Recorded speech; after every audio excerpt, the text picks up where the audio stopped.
All right, welcome back to our newest case for here on SCROTUS.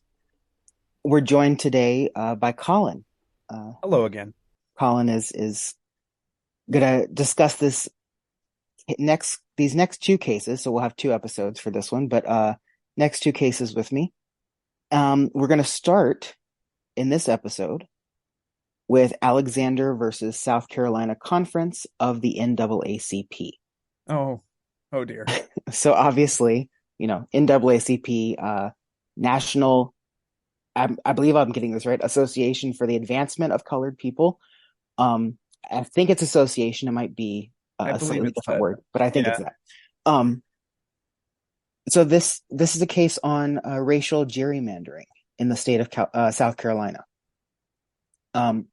Last term, the Supreme Court heard a case about racial gerrymandering in Alabama. Wyatt and I covered that kind of extensively on the Thought Criminal I podcast. remember that one. Want to Yeah. go back and listen to that.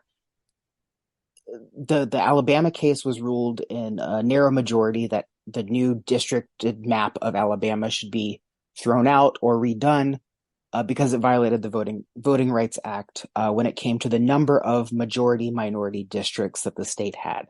Basically, Supreme Court said Alabama didn't have enough majority minority districts and they needed to redraw the map. This case, again, is somewhat similar, but also very different. So you'll get the similarities as I describe it, but I'll bring up exactly how they differ. So in South Carolina, this case it's same in theory but different in argumentation. Basically, is what it boils down to. The case involving South Carolina focuses on the intent of the redistricting, not the result of the redistricting, which is what the Alabama case focused on. So Section 2 of the Voting Rights Act addresses voting laws and practices with regards to racial discrimination, and this includes some factors about districting states and how that's done. There have been many, obviously, previous precedent-setting Supreme Court cases on this issue because this issue has come up quite a bit since the passing of the Voting Rights Act and since like the Civil Rights Act back in the 60s. However, this particular case, the South Carolina case, does not really involve much of that long history. It appears to be somewhat of a rogue case, a different case. So the South Carolina map that the legislators drew in 2021 based on the 2020 census data doesn't actually appear to violate the Voting Rights Act or any of these precedents that have been set by the Supreme Court. The question again goes back to what was the intent of the legislators when they drew the map? That's the question here. And that's where we get into some sticky, muddy waters because it's very hard to prove intent in any court of law. So some background. Again, based on the 2020 census data, South Carolina, the Republican-led legislator, redrew their and redistricted their map. They wanted to create District 1 as a Republican stronghold, and currently District 1 is represented by Nancy Mace in Congress. And in order to do this, the legislators moved a large swath of Democratic voters out of District 1 and into District 6. District 6, is a heavily Democrat district represented by Jim Clyburn. I thought you were going to say Frank Underwood for a second there. So the interesting thing here is it's partisan gerrymandering, but it's kind of being done in a balanced way, right? Because we now have two districts in South Carolina, one very strong Republican, one very strong Democrat, Mitch, and they redrew the lines but Mitch, respectively. it's almost like the parties are working together. It's almost like they're kind of the same thing. Isn't that weird? Anyhow, continue. Perhaps, and we might get into some of that more Sorry, as I've we just go. pulled out the sheet of tinfoil and wrapped my head in it, and you're still trying to be serious. Apologies. Continue. No. You're more than welcome to bring out the tinfoil because I might join you in a little bit later. So yeah, so we now have a new map with District 1 in South Carolina being heavily Republican, District 6 being heavily Democrat. So in order to create this map, like I said, they removed a large proportion of Democrat voters from District 1, moving them into District 6, and they moved some Republicans out of District 6 and moved them into District 1. It happens that a majority of the Democrats that they removed from District 1 and put into District 6 were black voters. So, according to the Voting Rights Act and, again, Supreme Court precedents of the past, partisan gerrymandering is allowed, right? You're allowed to draw maps and make up weirdly shaped maps in order to satisfy a particular political slant. That's allowed. But racial gerrymandering is not, right? You're not allowed to draw lines to dilute a certain race's vote. So in that kind of conundrum lies in that back and forth lies a problem, right? What happens when a large proportion of a certain race votes a certain way, right? What happens when, in this case, a large proportion of blacks in South Carolina vote for Democrat? Then it looks like, oh, maybe you're racially gerrymandering when in fact you're partisanly gerrymandering, right? So when is it racial versus when is it partisan? The South Carolina State Conference of the NAACP sued the state, claiming that the map was drawn purposefully, taking race into account. So instead of saying, we agree that you moved these Democrats out, they said, no, you didn't just move Democrats out, you moved out just all the black people. And so that's against the Voting Rights Act. The Republican legislators defended their map, saying that actually we only used election data and never looked at the racial makeup of the areas or the voters at all. The original case went to a 3-judge panel who sided with the NAACP. That particular district court noted that in order to maintain a Republican victory in District 1, the black voting population had to be under 17%. With the amount of people that were moved in and out of districts, it just so happened that the resulting map that the Republicans drew, in fact, was under 17% in the black vote. So they said this is irrefutable evidence that you did take race into account when drawing the map. Not so sure if I agree about that but that is what the court found. South Carolina obviously wanted to appeal the decision, and here we now find it going to the Supreme Court. So, a very short breakdown of the arguments here. On South Carolina's side, the Republican lawmakers say that obviously there's a large correlation between race and party affiliation, especially within the state of South Carolina. And they contend that the NAACP, in order to prove their case of intent, right? They wanted, the NAACP was saying that the legislators had the intent of removing the black vote.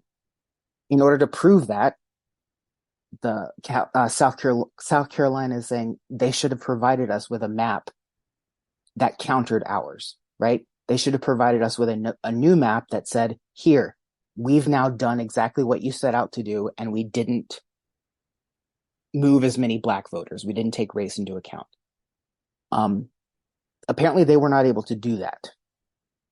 The one that they did offer, the NAACP, the counter map they did offer, showed actually a Democrat majority, which was not the intent, right? The intent was to have a Republican majority and a Republican winner whenever the new elections came. In their brief to the Supreme Court, I should say, the Republican lawmakers of South Carolina also told the justices that a certain ruling would make redistricting in certain states impossible, right? So in the South, where South Carolina is, right, there is a lot of, obviously a high proportion of African American population, right?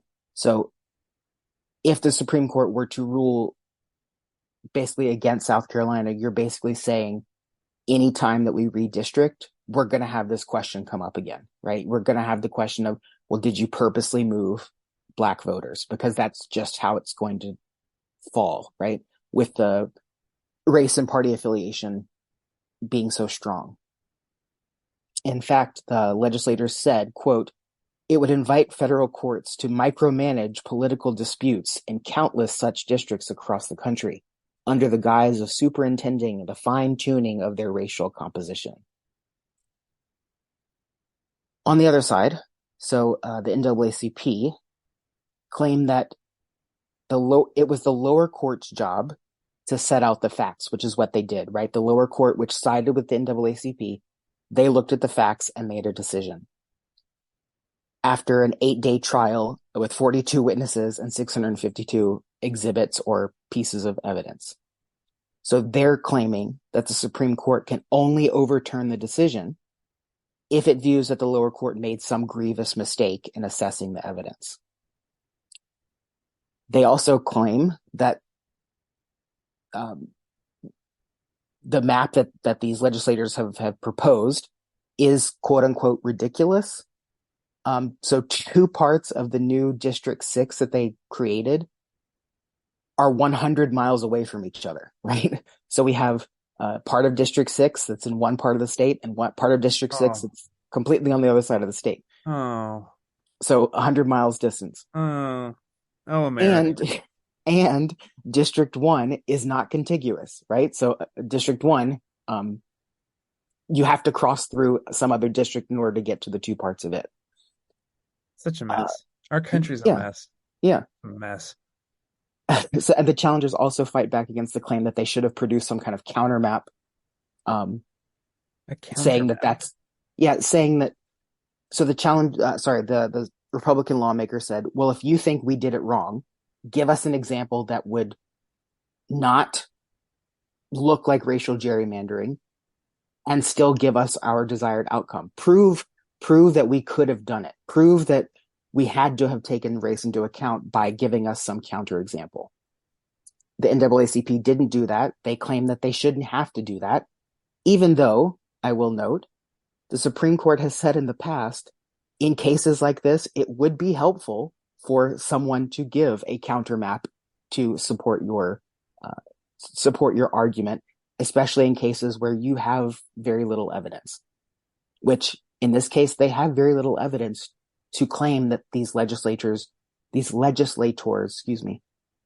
had the expressed intent of racial gerrymandering. And you're the comparatively speaking, you're very much the legal expert. I am not, but like, it's really hard to prove intent, I would think. Yes.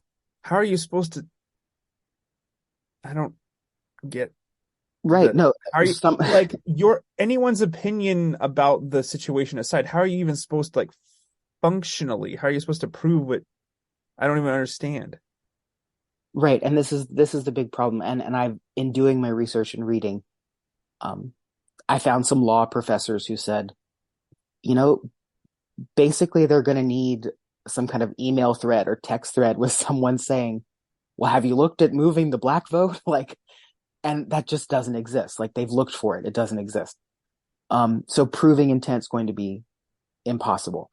And I actually have already seen, because this, obviously the decision hasn't been made, but the oral argument has happened. And I've seen already very leftist news outlets after the oral argument saying, "Oh, we know how this is going to come out. And this ultra conservative Supreme Court is going to just rubber stamp racial, voter suppression." They're not going to allow us to make an argument that's essentially almost impossible to make, that there was an intent when we don't have evidence for the intent. Right. So they're already, laying the groundwork of, oh, this Supreme Court is horrible, because now they're racist. I think our illustrious co-host, your illustrious co-host, I am the co-host, he is the co-host, has pointed out that this is just lawfare. I think that term has been thrown out on this before. Maybe I'm conflating with something else, but this is just lawfare to me. This is just party politics playing itself out. I mean, you'll launch it. It seems to me like it's likely that we'll launch a lawsuit that we'll try to start a case that we know we can't win, but sort of the optics of it appear to make it look like we are being unfairly maligned here, when in reality we just don't have a case. But there Yeah, seems to be a bigger game, right? A more meta strategy, if whatever you want to call it, of like, oh well, this is just that's at least, again, a second layer of tinfoil has been applied. Everyone do so accordingly. Make sure it's in a cool little like Viking horn situation, and continue on with your day. But that's I feel like that's probably at least part of what's going on here. Why else would you do this? Because it's going to cost money, right? It's not cheap to do this kind of thing. So why are you doing it? Well, it probably must serve a bigger goal, right? So right. And this is one of the main points of why I'm doing this type of show here, right? Trying to get to an audience saying there's a bigger thing going on here law, than what yeah, the media law is is not telling what you, you right? think it is. Law is Right. not the law. Yeah. Law The, is people. the idea that you might think that someone has the intent, but if you can't prove that intent, then you've lost. Like that's the point. Like you But cannot just go in a court of law and say, I think he did this for this reason, and right. that all of a sudden is going to win. But I guess my point is, and I think we're agreeing here, is that an L can become a bigger W if it's part of a broader, strategy. Yes. Almost like a PR strategy is what it seems like to me. Could be. Also, Yeah. I should note, as somebody who studies this stuff, Vikings didn't actually have horns on their helmets, but you know what I meant. So continue. Well, no, I mean, I've exhausted the facts that this, again, we basically sort of already know how this is going to come out. I'm pretty confident South Carolina is going to win this one. Because again, it doesn't actually violate the Voting Rights Act. They're just saying, well, we think that you had the intent of being racist, and there's really no way of proving that. But here's the thing, Mitch. Ready? Okay. So because I think you stole my beer the other day. I'm pretty certain you did. And well, the fact that we can't prove that you did steal my beer that one time, I just pretty much shows that you're out there to steal as much beer as possible, because then you just get away with it and you'll do it again. Exactly, because beer is my drink of choice. Yes. But you see what I'm saying? You Yes, stole my yes. you stole my gin martini, and if we let him get away with it, he'll do it again. Oh, look, he's getting away with it. He's paying them off. It's this whole thing. Yeah. Exactly, exactly. So to wrap this one up, I will add this last little piece of or this tidbit of information. Both sides, both the NAACP and South Carolina, have asked that the Supreme Court make a decision in this case by January 1st, 2024, so as to give time to prepare for the elections. Oh, of course. Right. So, because if South Carolina has to redraw a map, they got to do so pretty damn quickly. But yeah, so this is probably we're gonna have a decision coming very soon. So I might actually have a second episode on this case once that decision comes out, before we even wrap up some of the preliminary case episodes. Well, feel free to bring me back if you would like continuity in your guest. Seems only fair. Yes. But yeah, so again, looks like this is probably an open and shut case in my opinion, but who knows? I might be wrong. Well, you're the expert here, man. I'm along for the ride. You're supposed to use air quotes with expert. But Expert, yeah. anyway, Comparatively speaking, man, you're the expert.